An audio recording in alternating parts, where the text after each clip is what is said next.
often get asked whether or not you should finance or get funding for your business. And there's a lot of things to consider here, but it's a very basic business activity to know whether or not you should be funded. There are some options that are in play in terms of funding. One way that you can fund your business is your personal savings. The advantage to funding a business in this way is that you still control your business fully, you're responsible for all of the business decisions, and you don't have a loan to pay back.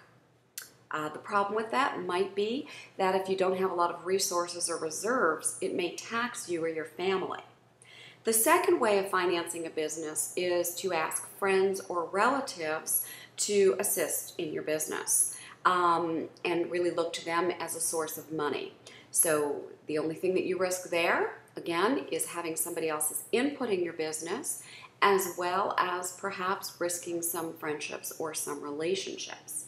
The third way and popular way of financing a business is through banks or credit unions, which is becoming a little bit more difficult, quite frankly, with the economy these days.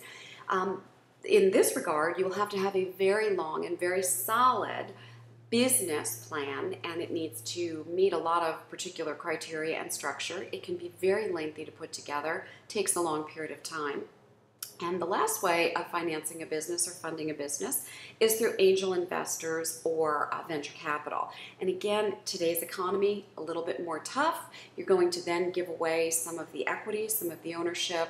You won't get to make all of the decisions yourself. So the questions I want you to ask are you someone who can have somebody else in your business? In other words, somebody else that you're responsible to and accountable to, or do you want to just be responsible to yourself? And the second question is, if you cannot afford to start your business on your own personal finances, which of these options is the best fit for you? Try on the options, make a decision, and make sure that you're operating your business in a way that really feels good to you, doesn't put a lot of stress on you, and also works well with your family.